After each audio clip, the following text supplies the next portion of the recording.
tentang wudu. Menawi di kitab An-Nawadir niku ada cerita seorang ulama supen asmonipun, ada beliau ketika berwudu niku mengatakan wudu niku ada zahiron, ada batinan.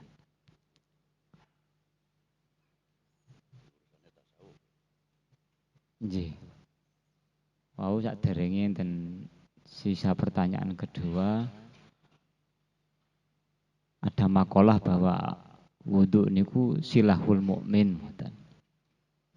Tapi kok kita juga sering terkecoh dengan setan, sering kalah dengan setan. Padahal kita sudah wudu. Sementara ada makalah mang wudu silahul mukmin. Nah, melihat di kitab An-Nawadir itu beliau mengatakan kok wudu ada dhahiron wa batinan itu, santrinya ada yang tanya, terus maksudnya yang wudu batinan bagaimana?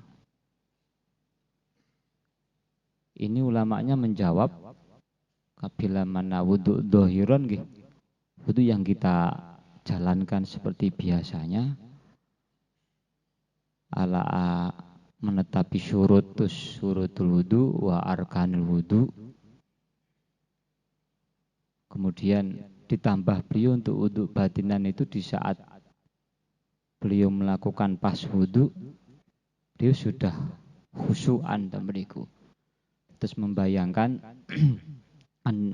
ada sisipan doa, sehingga memang dianjurkan termasuk di hikmatut tasyri'nya nggih disebutkan untuk membasuh, berdoa Allahumma bayyid wajhi yawma taswad yawma tabyad yawma taswadul wujuh.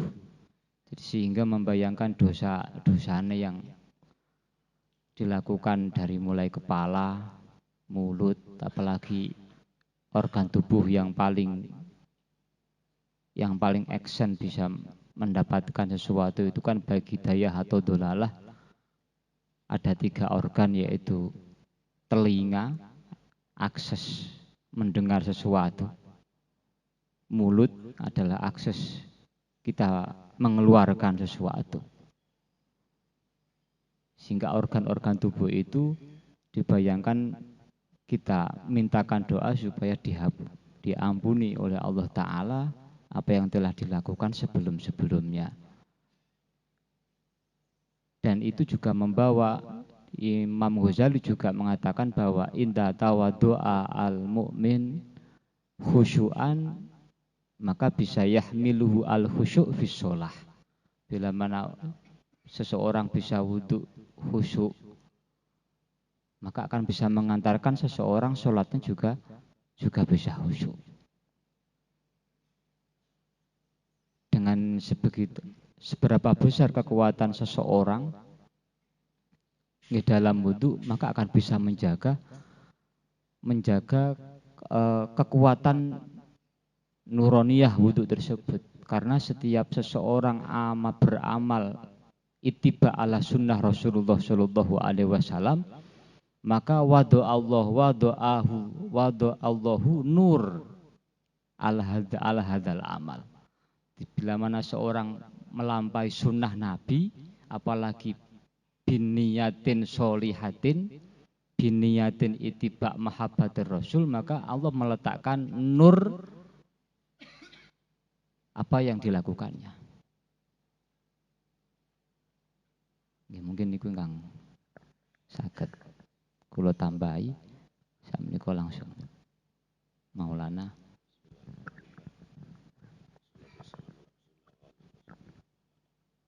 Apa yang dimaksud zahir wal batin? Sebetulnya antara zahir dan batin itu tidak bisa dipisahkan.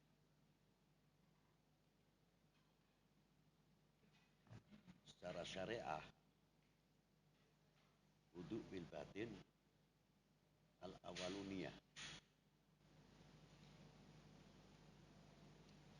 Amma talafuduha biha sunnatun. Cara fikih kan gitu.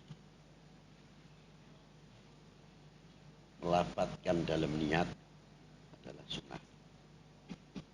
Tapi intinya daripada niat di qalbun, dalam hati. Itu inti. Itu pertama kali bagaimana membersihkan niat di dalam wudu yang akan nantinya akan mencapai wudu itu kepada batiniah. Adapun yang dohir ya cukup sitatun al-awaluniyah wa husulul wajhi wal yadaini, terus minal udwan minar roksi tumar rijlaini ila mifraqaini sampai tutik wa tartib. Itu syar'an. Dia mau diterima atau tidak dalam secara dohir ya sudah sah secara syariahnya dalam memenuhi arkan wudu. Nah, berbeda yang terkait dengan wudu yang terkait dengan batinnya. Kalau Imam Ghazali mengatakan dari sebab wudu itu bisa menepis perbuatan-perbuatan yang kurang baik. Karena orang yang wudu itu dasarnya sudah maqamatil ihsan. Sebab mendapatkan maqamatil ihsan, awaluniyahnya itu sudah tertata dengan baik. Di antaranya apa? Mau wudu itu sudah khudur. Hatinya itu sudah khudur untuk menjalankan perintahnya Allah dalam sholat. Dan hadirnya hati itu sudah merasa dilihat dan didengar oleh Allah Subhanahu wa Ta'ala. Itu yang pertama. Tapi kalau tidak mempunyai maqamatil ihsan, anta budallah ka'annaka tara fa in lam takun tara fa innahu yarab, yang kaitannya dengan wudu sebelum mencapai anta budallah ka'annaka tara fa in lam takun tara fa innahu yarab. Kalau sudah meningkat anta budallah ka'anna, itu dari sebab orang-orang yang khususnya min ahli thariqah yang sudah khudur setiap harinya menjalankan zikirnya, di dalam zikirnya selalu merasa dilihat dan didengar oleh Allah Subhanahu wa Ta'ala. Itu terutama. Nah, selain daripada hudur, memang darajat maqamatis sufi, ya apa yang diterangkan oleh Imam Al-Ghazali, ya memang begitulah. Tapi kalau kita kembalikan kepada qaul Ghazali itu sendiri, yang sebenarnya bisa mencapai hudur, sehingga dari hudurnya itu bisa mencapai darajatil wusul, dari wuduknya. Dari wuduk saja sudah wusul. Nah, dari sebab wusul itulah yang bisa menyebabkan yasilu ilal batini, merkoleh, mencapai martabat wuduknya, mencapai batinnya. Satu contoh, pertama kali kita niat, yang kedua mashul wajhi. Nah, di dalam mashul wajhi tersebut, kalau orang benar-benar wuduknya mencapai batinnya, ayo kita ajak hitung-hitungan secara logika. Apa diantaranya? Setiap orang wudhu itu membasuh mukanya 3 kali dan lainnya 3 kali. Nah, kita ambil dari muka aja dahulu. Habib Ta'al, Habib Ahmad ya, Ahmad Ta'al, Habib Ahmad Munawar.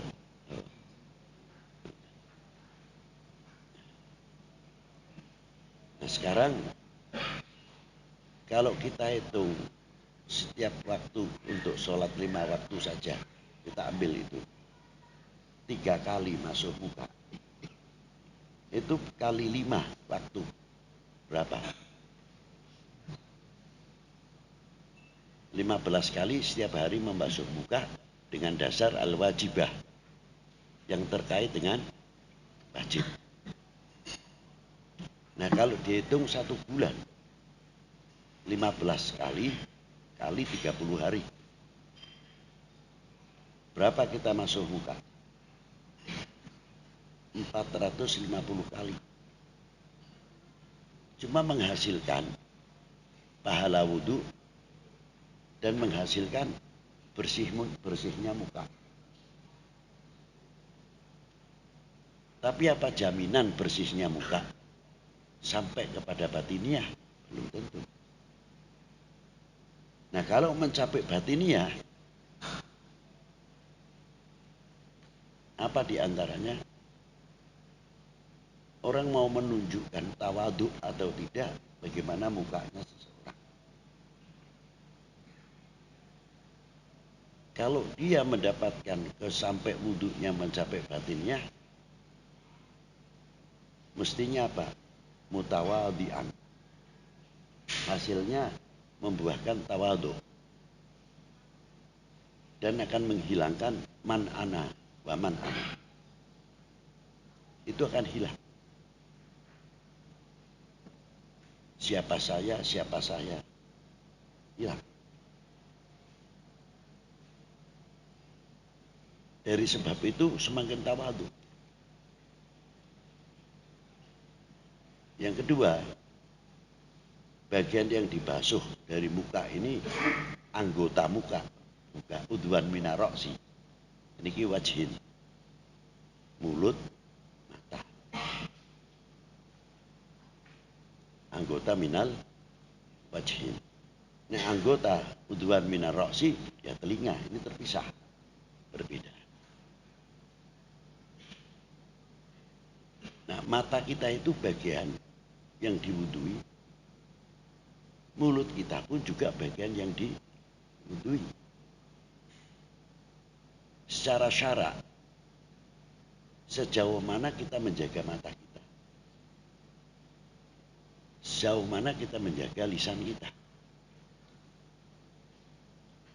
Kalau wudhu itu sudah mencapai batiniah, maka mata kita tidak mau atau tidak suka membuka aibnya orang lain. Karena melihat cacatnya seseorang atau kekurangan seseorang, mata kita itu menolak. Apalagi yang dibuka mukmin akhul mukmin, al muslim akhul muslim.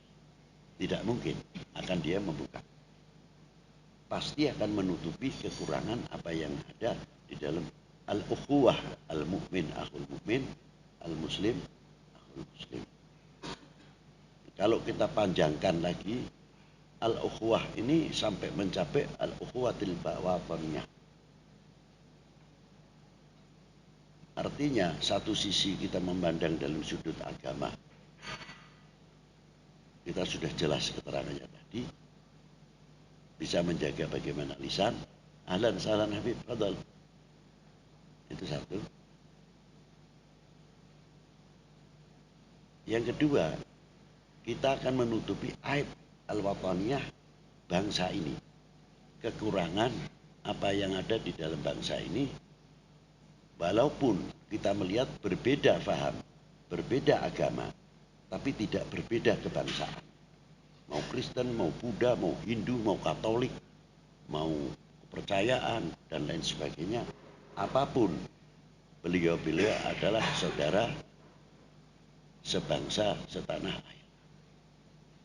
Nah, apa kewajiban kita bisa menutupi aib-aibnya bangsa tersebut? Ini akan lebih jauh.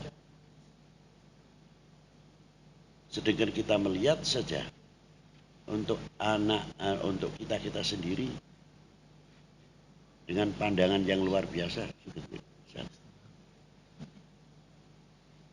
Sebelum melihat kacamata bangsa, kita akan melihat kacamata bagaimana tokoh-tokoh ulama-ulama kita di dalam perjuangan Nasrul Islam ini, Wibila Dana Indonesia. Nador. Bejal. dengan sebab pandangan lebih jauh juga akan membuahkan. Apakah kalian-kalian ini selaku umat yang akan merugikan, mengecewakan perjuangan ulama minas sholihin? Secara pandangan kebangsaan, apa kalian atau kita-kita ini yang akan memalukan, mengecewakan para pejuang-pejuang bangsa ini yang memerdekakan bangsa ini dari belenggu penjajah dan kebodohan? An-nadhar. Jadi sangat luas. Bahkan ada untuk menutupi aib seseorang itu sampai diangkat menjadi walinya Allah Subhanahu wa taala seperti Fatimul Asom. Gelar Al-Asom itu kan setelah menutupi aibnya mukminah. Namanya sendiri Khotim. Syekh Khotim. Digelari Al-Asom itu karena tadi menutupi aibnya saudara mukminah karena masalah kentut. Nah, apalagi aib yang lain, kentut saja kita tutupi aib. Bahkan dunia dalam yang kaitannya dengan wudhu, tapi kaitannya dengan tayamum, itu luar biasa. Bagaimana nadhar ini kepedulian terhadap lingkupnya.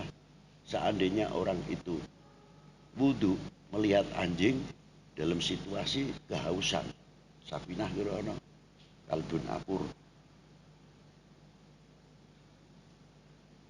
Pedulian dunia Islam sampai anjing diperhatikan, kon batalake, suruh menggunakan tayamum daripada anjing itu mati. Asal bukan anjing galak, satu galak. Disinilah pandangan dunia Islam itu jauh. Luar biasa. Jadi didikan wudhu, didikan Safinah itu tidak usah tinggi-tinggi lah, kita melihat bagaimana bab tayamum saja sampai peduli terhadap anjing. Begitu jauh. Loh, itulah. Lah apalagi kok mengkafirkan orang dengan mudahnya. Lah sing asu sing genah munggo asal ora galak tetap kita wajib melindungi dari kehausan. Akibatnya mati kehausan. Itulah hebatnya dunia Islam. Kalau kita masukkan lagi rahmatan lil alaminnya sampai sejauh itu.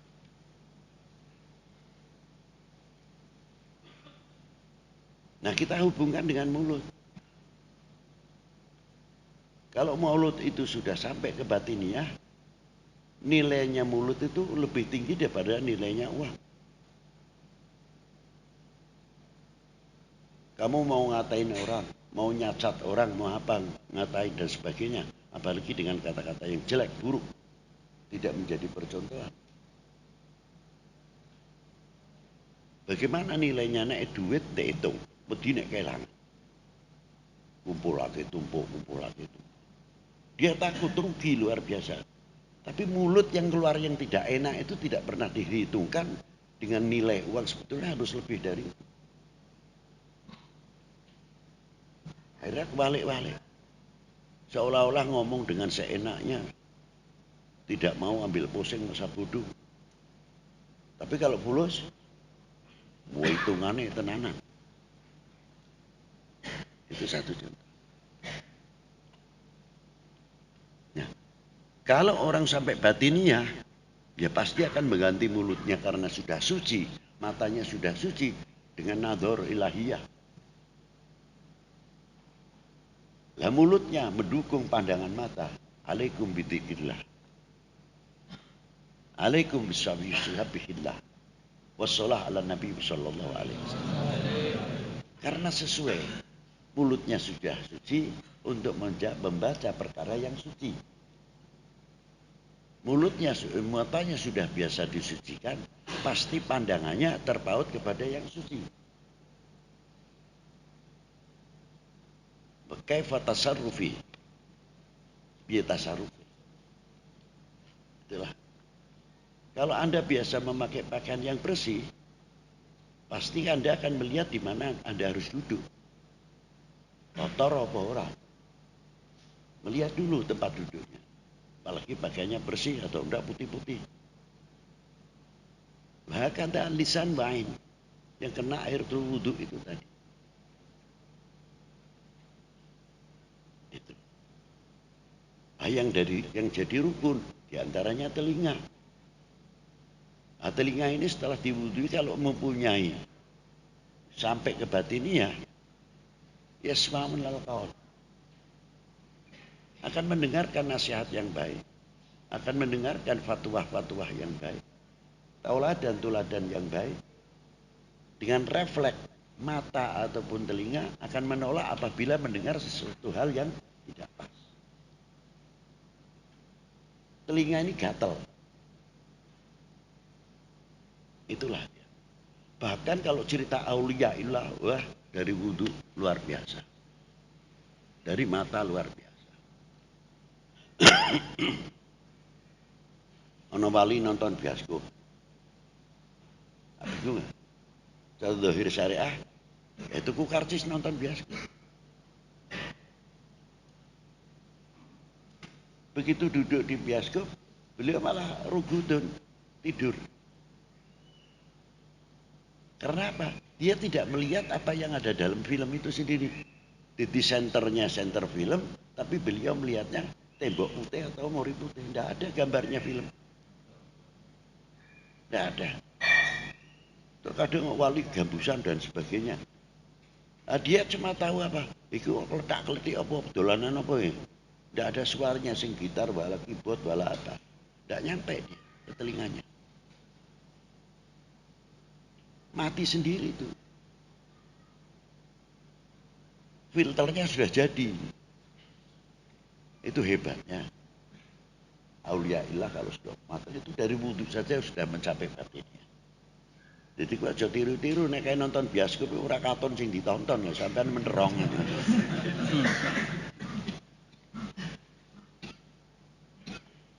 Ya. Umpamanya kok lihat wanita itu pakai bikini telanjang mesti dibalik, dia tidak kelihatan, belas. Itu yang sudah mendapat maqamatil mahfud para aulia. Tapi tidak terlepas ainuh mahfud, wa udunaihi mahfudin, wa lisani mahfudin dan sebagainya. Ini membarakatil yang wudhu sampai mencapai batinnya. Itu dia. Sampai kepada membasuh ubun-ubun dan sebagainya. Kalau ubun-ubun itu sudah sampai betul-betul batiniah, otak 4 yang ada di kepala manusia akan menjamin hidup punya sel-sel yang ada di dalam otak manusia akan hidup. Sebab jumlahnya sel yang ada di dalam otak manusia sama jumlahnya dengan planet ataupun jumlahnya bintang-bintang yang ada di langit. Makanya di dalam surat At-Tariq setelah Falyanduril insan mimma khuliq, sebelumnya Falyanduril insan mimma khuliq apa? Wan najmu taqib. Mengapa?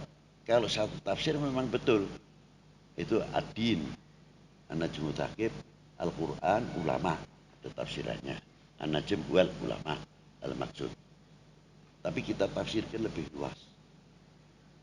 Sebab gandengannya wan najmu taqib, an-najmu taqib, bawahnya itu ilmu anatomi manusia. Falyanduril insanu mimma khuliq. Itu kaitannya dengan anatomi manusia. Kalau an-najmu taqib hubungannya astronomi, antariksa. Lu hubungannya apa antariksa karo anatomi manusia? Ayat dulu itu.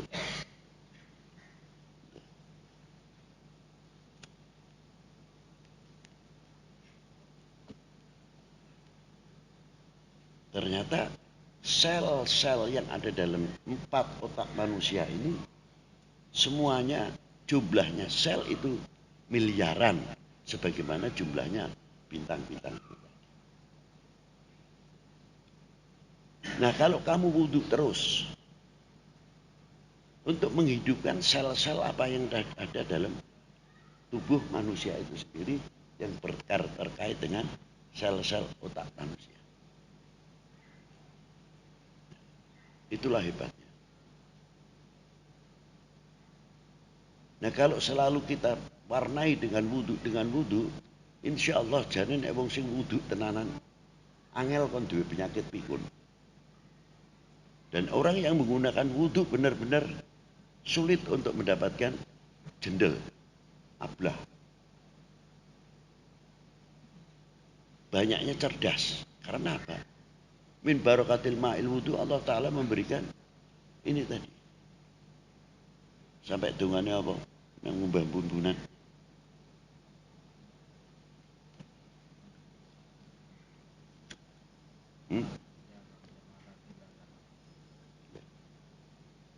Dungannya apa?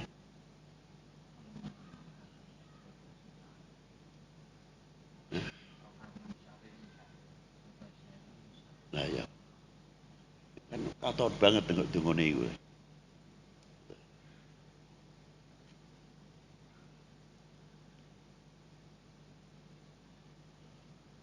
Itu sama. Karena sumber. Makanya ruh ini setelah mencapai selagi tarik ruhnya masih kuat, ininya masih bekerja, ya dia masih ingat la ilaha illallah Allah dan sebagainya. Karena apa?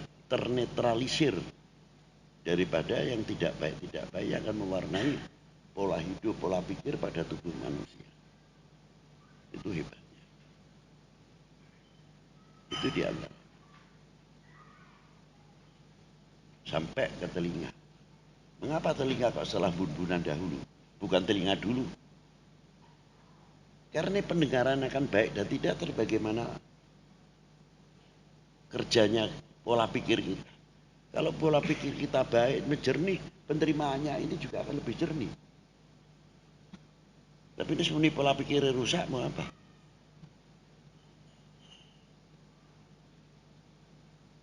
Sampai kedua tangan, sampai dan lain sebagainya. Akan memperhitungkan sekali. Nah itu baru diantaranya wudhu yang mencapai batiniah. Apalagi kalau sudah bisa begitu, ya otomatis sebelum wudhu saja hatinya sudah hudur. Merasa bunga. Dan tidak akan menjadikan sholat itu beban. Makanya hindari ini kalimah lego. Na'udzubillah min dzalik. Jawabnya wis sholat. Kalau sudah tulung ojo. Ya, sampun lego ya. Atau pribadi sendiri tidak usah ditanya. Alhamdulillah lego setuju. Tidak boleh sebetulnya. Yang paling bagus apa? Taqabbal Allah. Kalau ditanya kalian, wis sholat kan? Aja muni wis. Jawabnya apa? Taqabbal. Adab.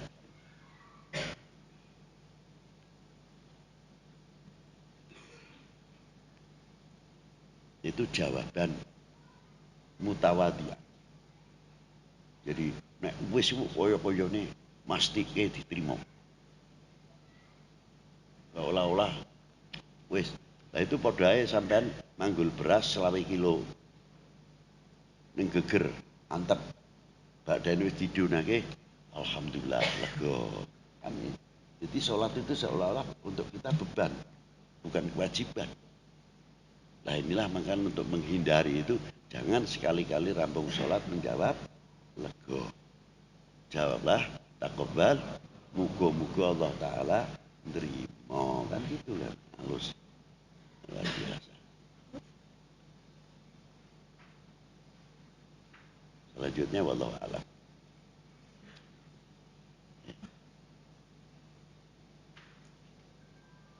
Terus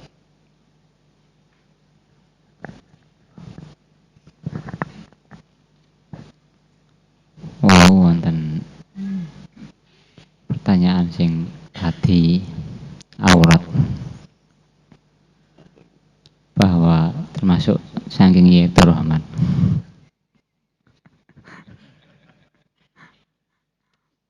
Niki bagi sing pun gadah-gadah. ini orang disentil karo Pak Durrahman orang rame ya. Sing terang-terang deh. Nampi ilmune riyen. Apa nih? Napa di saat di malam tengah malam disunahkan untuk ihyaul lail. Mriku terus ada anjuran bahwa malam niku dibagi 3, ada untuk hak pribadi, hak keluarga, ada hak untuk Allah Ta'ala. Nah, terus ingin menanyakan hak dengan keluarga secara gambaran yang luas sampai kepada nggih ngaji Ramadan tembriki nggih dicethakne ngoten niku kalih priyonipun. Nah, kita membagi antara yang jauh-jauh, membagi keluarga, pripun jawab sing sekeco ngoten Pak. Jaluk ridhone bojo. Kok angel. Lah jawaban gampang ngono kok tuh dipikirke.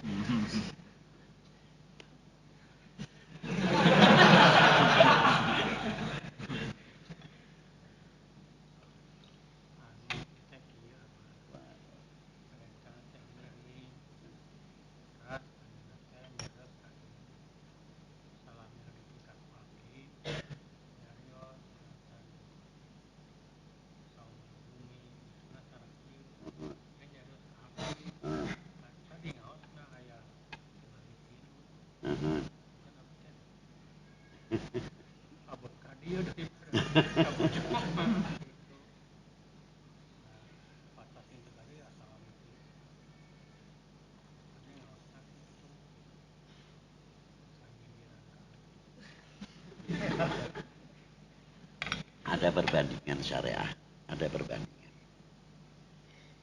Orang menjatuhkan talak 1. Ini sama-sama kaitannya syariah.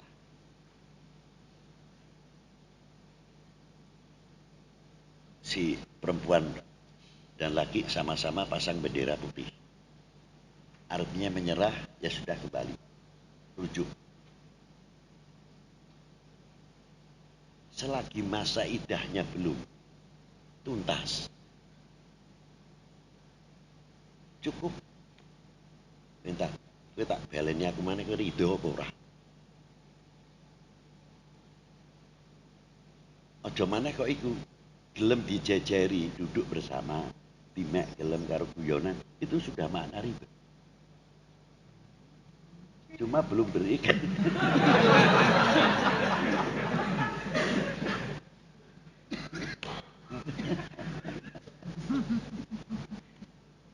Cuma belum ikrar saja.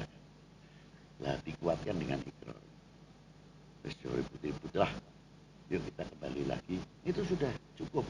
Orang tunggu dijab kenah itu tidak perlu. Cara rujuk yang belum habis masa idahnya. Dan yang kedua kali tidak menjatuhkan talak 3. Kalau sudah menjatuhkan talak 3, masih ini repot sudah. Ada yang terkait kalau mengatakan menjatuhkan talak 3, jatuh 1, apa mana sing jengkali keliwat nih, tak talak 1000 gue bisa.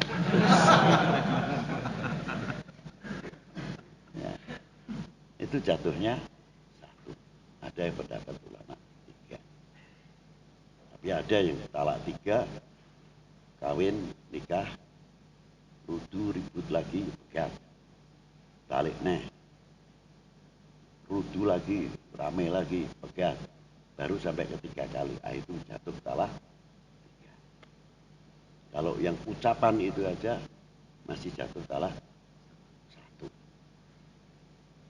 Ini yang terkait dengan syarak saja. Apalagi ini putih tinggal posonan ngajinan lah. Jaluk ridho nih lah, ngungkuli talak lah itu lah.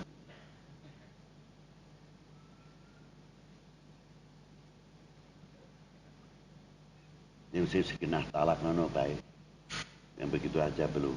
Nah, cukup hanya mengucapkan ridho, saya balik ridho selesai. Apalagi si arep balik nih. Arep balik mana ada kota ndak orang ada di junjung si utuh.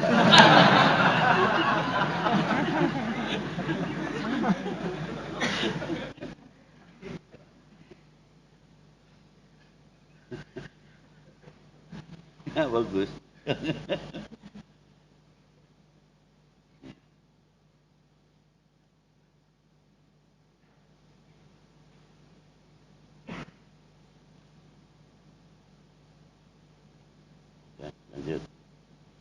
mana ngono tok.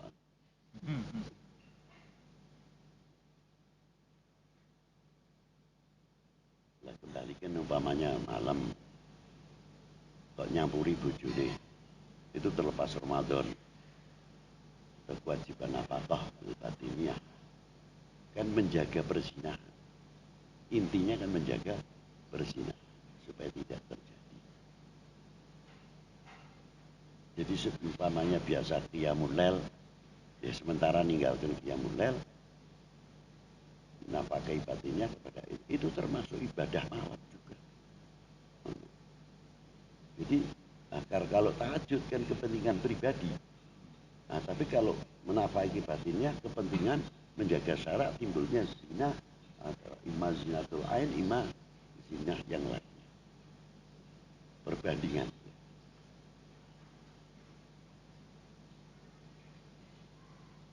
Lanjut.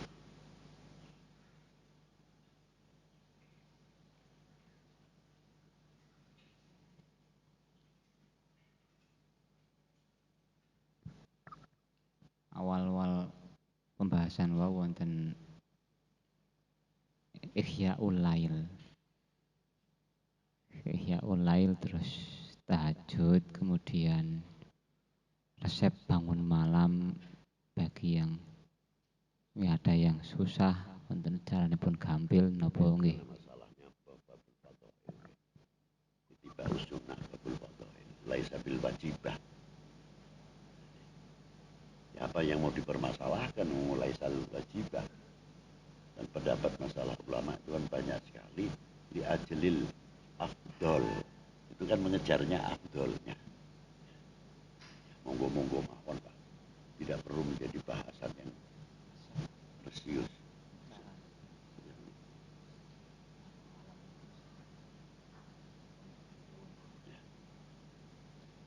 Gampang aja. Saya pernah mendapati pertanyaan orang-orang yang ya biasanya sidik-sidik bid'ah ono hadite apa ora. Kalau habis sholat kan wiridan ada bacaan gitu. Nah, ini sahibul usil itu kan biasa dinanyakan. Itu kalau saya lihat NTB habis sholat itu ada tuntunannya. Saya jawab simpel. Masalah ada tuntunan atau tidak.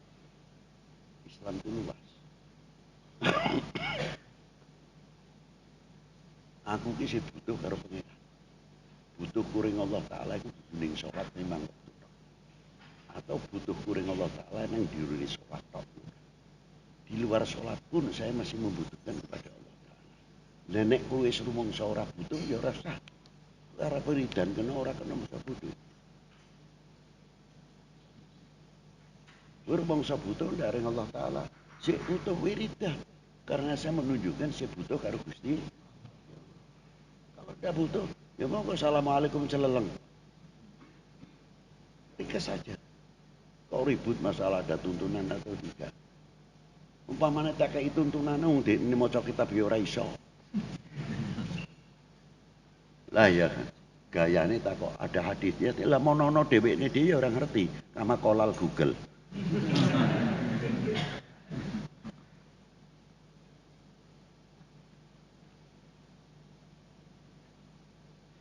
Jadi monggo mau mencapai afdoliyah dan sebagainya monggo lah. Ya, mau saya butuh tingkatake. Pelem podo dene peleme. Mana lagi podo dene mana lagi nih. Ya maksa saja untuk une ya milih. Lah apalagi sing urusan karo pangeran sing dibakal pangan esuk ditokno neh iku lho. Ya milih sing apik. Nah, itu lah babul takdil masalah keutamaan. Lah apa maneh sing kaitannya dengan Allah Subhanahu wa taala. Ya, kita mencari bagaimana bisa rumangsa butuh meningkatkan butuh ring Allah taala itu yang berat. Prakteknya segampang. Just tinggal sholat. Apa menjalankan sholat sudah sunnah tegese. Tapi beda dengan orang yang betul-betul merasakan, memerlukan, membutuhkan kepada Allah Subhanahu. Itu satu. Sama, ada perbandingan. Sholatnya atau orang yang menjalankan sunnah dengan dasarnya mahabbah, dengan orang yang sholat sunnah berdasarkan hanya mencapai pahala. Berbeda jauh. Jauh sekali. Nggak bisa kita samakan.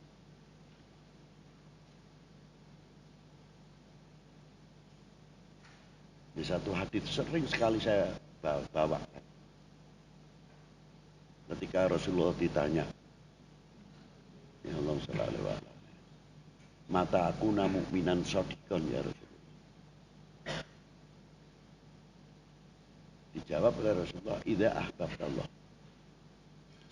Selanjutnya, Rasulullah. Selanjutnya Rasulullah wa taba'ta tariqatihi wa sunnatihi. Lu tariqatihi wa sunnatihi kok akhir ba'dah mahabbah birusulihi. Apa sebab? Apa jaminan orang yang menjalankan sunnah itu pasti mahabbah kepada Rasulullah? Belum tentu. Al-mahabbah fil qulub. Ini perbedaannya, al-mahabbah fil qulub. Nah, kalau orang yang mahabbah benar kepada Rasulullah tidak mikirkan itu pahala. Ini memang kesenangan, kecintaan ya sudah. Mau diberi pahala atau tidak, soborong. Pokoknya aku derek sing tak demeni sing disenengi dening Allah Ta'ala. Pokoknya, masa borong. Itu pun sebagai tawasul. Al-mahabbah wa wasilatun adimun. Mahabbah itu wasilah yang terbesar untuk apa? Mencapai darajat diterimanya ibadah kita kepada Allah Subhanahu wa Ta'ala. Seandainya itu sholatnya ya sakit deglenge lah dalam sholatnya, itu bukan 5 waktu loh. Ya terkadang ono khusyuk ono ora gitu. Tapi mahabbahnya kepada Rasulullah itu yang dinilai dulu Allah Ta'ala, mahabbahnya orang itu. Lainnya ke bawah. Tapi berbeda orang yang menjalankan sunnah, tarekat, tapi dasar mahabbahnya tidak ada, kurang. Hanya mencapai darajah bahwa barang siapa mengamalkan qiyamul akan mendapat pahala di maqamah mahmudah dan sebagainya. Nah, bagaimana di maqamah mahmudah sendiri dirinya sendiri tidak mahmudah inda rasulihi kok? Hah? Nah ya. Ayatnya apa guys? Fatahajjat bihi nafilatan laka asa ayyab ataka maqama. Ayat yang rebuka maqama mahmuda. Lha maqama mahmuda nek ora wasilah teko Kanjeng Nabi teko ndi? Wong nek mahmuda ning Kanjeng Nabi ora apa maneh ning Allah Taala. Untuk mencapai maqama mahmuda inda rabbih bil wasitati fattabi'u. Qul in kuntum tuhibbunallah fattabi'uni. Yuhibbukumullah. Luas. Lah sekarang mahmudah dan Rasulullah tidak apa.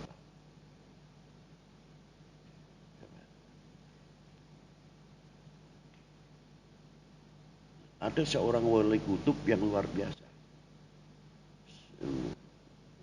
Syed Amin Qutbi Bil Haram. Belum lama meninggal beliau. Ya, sekitar 40 tahunan lah. Syed Amin Qutbi. Itu Syed Amin Qutbi terkenal orang yang paling dicintai fi tilka zaman oleh baginda Nabi sallallahu alaihi wasallam. Juga ulama banyak yang ziarah kepada Syed Amin Qutbi. Min mahabbati. Nah, kalau kita tumbuh mahabbahnya kepada Rasulullah, ya otomatis yuhibbukumullah. Karena fattabi'uninya kita fattabi'uni atba'na bin nabiyina Muhammad SAW bil mahabbah. Bil mahabbah yuhibbukumullah. Yang saya ini mahabbah ora ono memburunya pahala kok. Sampai kapan? Itulah. Makanya mahabbah, menanam mahabbah itu sangat penting. Ini ayatnya sampai tegas. Satu ayatnya tidak menggunakan lafal jamak. Padahal awalnya jamak. Qul in kuntum. Ya mu'annas mudzakkar kabeh mlebu. Ummah kok. Tuhibbunallah jamak neh.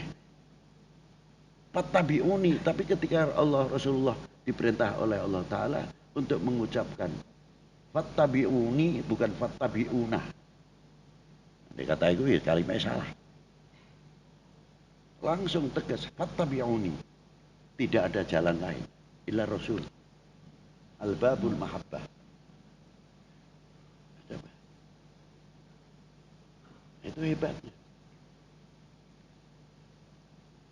Dan orang yang paling cinta kepada Allah dan orang yang paling dicintai oleh Allah Subhanahu wa taala. Ini perbandingan. Bismillahirrahmanirrahim. Subhanalladzi asra bi 'abdihi lailan minal masjidil haram ilal masjidil ila akhiril ayat. Kalimahnya menggunakan abdihi, tidak menggunakan habibihi wa rusulihi khalilihi, tidak. Abdihi, orang yang paling sempurna maqamatil ubudiyahnya, itu makna abdihi, bukan hamba Allah. Maknanya hamba Allah yang paling sempurna dalam maqamatil ubudiyahnya, itu yang dimaksud. Paham ya? Nah, untuk proses itu dalam Isra wal Mi'raj terangkan sedikit. Rasulullah mengalami pembedahan. Pembedahan Rasulullah itu maksudnya apa? Dalam pembedahan ini, liyarfa'u maqamati Zamzam, untuk mengangkat martabat makomnya Zamzam. Pertanyaannya, Rasulullah itu mulia karena Zamzam, sebab disucikan oleh Zamzam, atau Zamzam itu mulia karena Rasulullah? Jawab. Hah?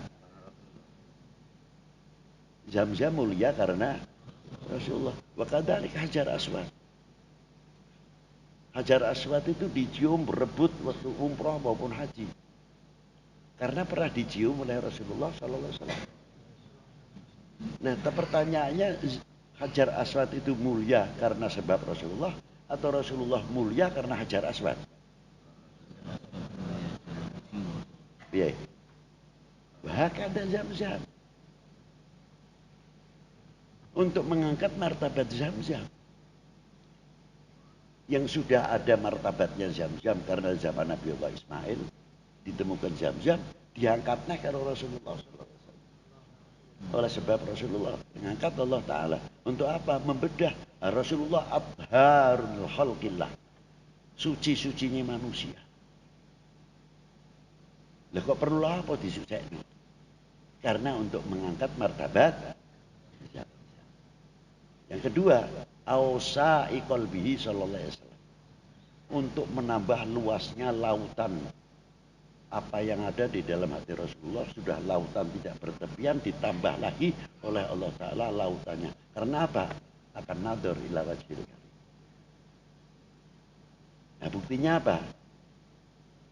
Untuk menunjukkan martabat subhanalladzi asra bi 'abdihi. Pertama kali Rasulullah diberi salat berapa waktu? 50. Diterima langsung, la hijaban lahu, beda hijabnya cuma satu. Rasulullah ketika melihat kepada Allah Ta'ala tetap mukhalafatu lil hawa.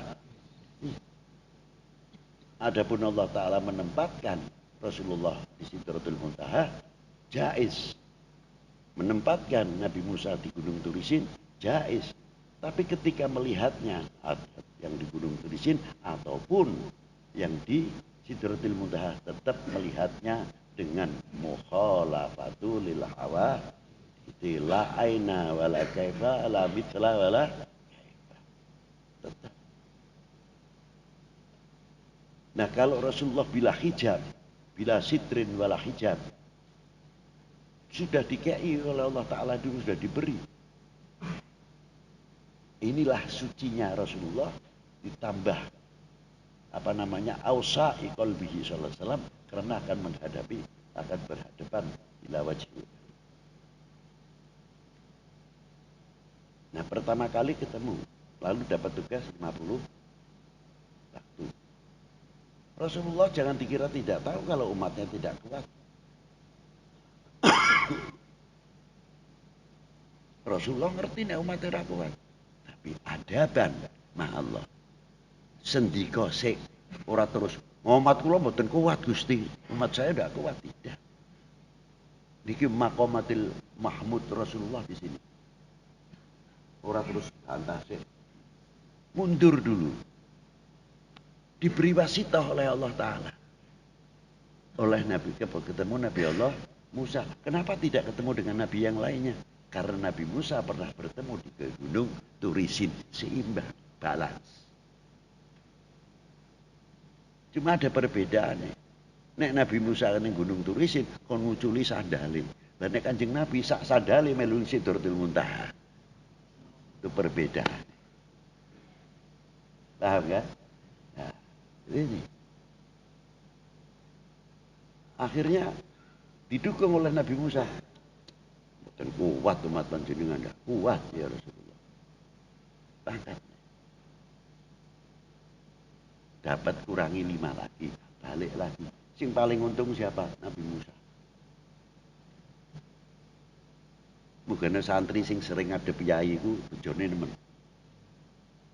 Apa meneh yai saat salat 5 waktu ngadep ring yai, itu salah mantap.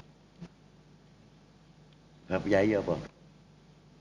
Walaupun tidak nador sebagaimana, tapi tetap ngadep ring Allah Ta'ala. Muga-muga kecapretannya itu. Itu hebatnya. Nah Nabi Musa itu lebih dari itu. Nurnya langsung didapati oleh baginda Nabi. Jadi kon balik maneh iki Nabi Musa masih kurang. Kurang ini. Medun oleh maneh nador ila wajhil karim. Wah, memperoleh hikmatihi wa ilmihi fi ulumil Quran wa batinul Quran. Wis merkoleh Kanjeng Nabi luar biasa. Balik kan ketemu Nabi Musa, kecepretan Nabi Musa. Kurang ya Muhammad, kurang umatmu durung kuat mangkat balik oleh maneh. Tapi hebatnya apa? Rasulullah bisa nador ila wajhil karim dudu ping sepisan, bukan 1 kali. Kalau diberi 50 waktu, 5 waktu saja, berarti Rasulullah ketemu Allah Ta'ala hanya 1. Lekei 50 waktu ben bolak balik karena cintanya Rasulullah kepada Allah Ta'ala, maqamatil mahmudah. Nah hebatnya. Begitu juga cintanya Allah Ta'ala kepada Rasulullah SAW. Kei ben 10 ben bolak balik ya, yang dikasih ben bolak balik.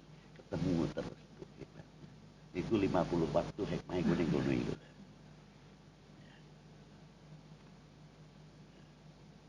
Makanya peranan mahabbah ini pentingnya itu di sini. Karena jalak ke sunai tarekat gampang. Makanya syarat mahabbah itu penting sekali. Kalau orang mahabbah pasti bersoleh. Kejaba mahabbah sing dablek beda lagi. Tapi kalau orang mahabbah banyaknya bersoleh.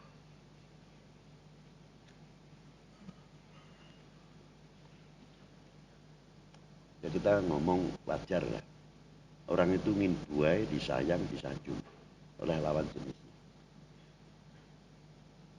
Tapi tidak mungkin kamu akan ketemu pacarmu terus ngeligo tok rambutnya gondrong tok karo ngene iki kok boy teko ndi ngene. Tidak mungkin. Bagaimanapun masih rambutnya ditotok, rambutnya ya disisir. Kopiahnya belesek gue apa enggak tahu lah. Sedikitnya kasih parfum sidik-sidik. Karena apa? Mahabbah. Nah orang mahabbah Gelem koyo ngene gak gelem ya wis karepmu kowe.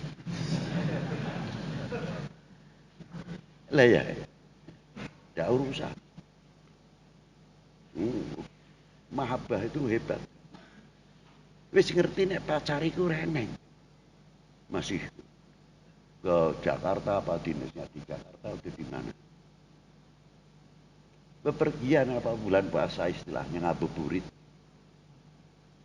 Jalan ke depan rumahnya naik sepeda atau naik motor. Ingin lewat depan rumahnya sajalah, walaupun tidak ketemu, tapi bangga. Ini rumahnya pacar. Mahabbah itu. Lah bagaimana kepada Rasulullah SAW? Nah, itulah peranan mahabbah sampai Kanjeng Nabi dawuhake wal yatawaffatun nas fil iman ala qadri tafawutihim fi mahabbati. Bagus, luar biasa. Kadar bobot iman seseorang adalah tergantung kecintaannya pada aku. Sampai ngisore iku hadits iku diwaca ping 3 karo Kanjeng Nabi. Ala la imana liman la mahabbatalah. Ala la imana liman la mahabbatalah. Ala la imana liman la mahabbatalah. Kalian juga ngaji. Kalian mau apapun. Kalau standarnya panjenengan cinta kepada ilmu, cinta kepada pangaweruh, ya berbeda dengan yang masa bodoh terhadap ilmu. Kalau orang cinta kepada ilmu, kapal keruk itu dapat dia ilmu banyak. Tapi yang masa bodoh, ya masa bodoh dapat. Sama. Ini peranan mahabbah di sini. Wallahu a'lam.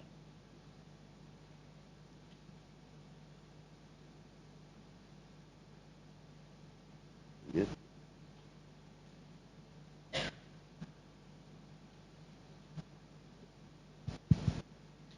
Bismillahirrahmanirrahim. Bab ma yukrahu min at-tasydid fil ibadah. Bab menjelaskan satu hal yang dimakruhkan dalam memberatkan menjalankan amal ibadah. Hadatsana Abu Ma'mar, hadatsana Abdul Waris, hadatsana Abdul Aziz bin Suhaibin. An Anas bin Malik radhiyallahu anhu qala dakhala an-nabiy sallallahu alaihi wasallam fa idzan hablun mamdudun baina sariyatayhi. Faqala ma hadzal hablu? Qalu hadza hablun li Zainab. Fa idzan fatarat ta'allaqat faqala an-nabiy sallallahu alaihi wasallam la kulluhu yusalli ahadukum nasyatahu fa idza fatara falyaqud. Hadis ini menerangkan tentang dikala Kanjeng Nabi memasuki suatu ruangan, faidan dalam keadaan hal itu ada suatu untayan tali yang dipanjangkan di antara dua tiang. Faqala, apa tali ini? Lalu dikatakan hadza hablun li Zainab. Ini adalah tali untuk Zainab. Faidan fatara ta'allaqat. Faqala Nabi mengatakan lagi, la, jangan. Kulluhu, lepaslah hal itu. Yusolli ahadukum nasyatahu. Laksanakanlah sholat kalian semua dengan cara bersemangat. Faidan fatara falyaqud. Qala wa qala Abdullah bin Muslamah an Malik an Hisham bin Urwah an abihi an Aisyah radhiyallahu anha qalat kanat indi imra'atun min bani Asadin fadakhala alayya Rasulullah sallallahu alaihi wasallam faqala man hadhihi qultu fulanah la tanamul lail tadhkuru min salatiha faqala mah alaikum ma tutiquna minal amal fa innallaha la yamallu hatta tamallu. Hadis selanjutnya menerangkan tentang dari Sayyidah Aisyah radhiyallahu an, dikala adanya seorang wanita di sisi Sayyidah Aisyah dari kaum Bani Asad. Fadakhala alaihi Rasulullah, lalu Rasulullah masuk di sisiku. Faqala, ma hadi, siapa wanita ini? Qultu. Lalu Sayyidah Aisyah mengatakan, fulanah la tanamul lail, yang tidak tidur di waktu malam, tadhkuru min salatiha. Faqala, mah alaikum matutikuna minal amal. Bagi kalian tidak akan mampu untuk melakukan satu amal. Fa innallaha la yamalu hatta tamallu. Sesungguhnya Allah tidak akan menyondongkan sehingga kalian sendiri menyondongkan kepada Allah.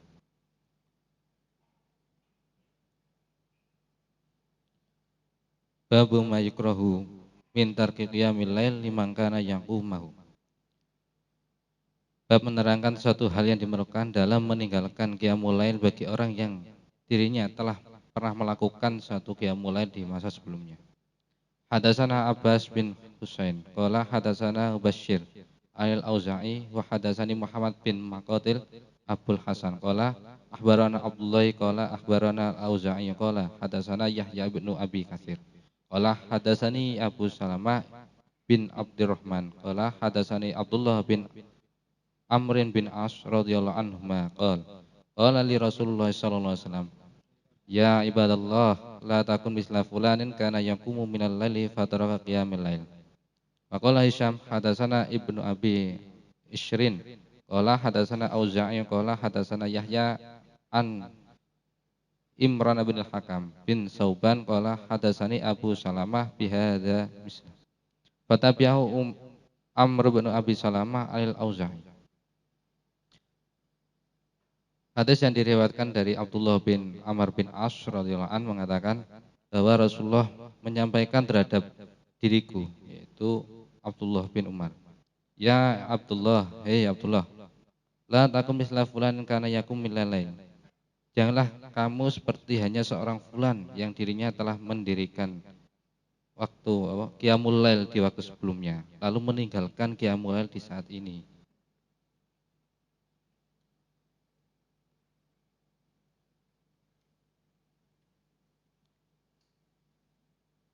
Hadatsana Ali bin Abdullah qala hadatsana Sufyan an Umar an Itu rahasia di niat. Orang itu niatnya tadi. Yang goblok bapak-bapak sudah niatnya kurang pas. Tegas. Menerangkan.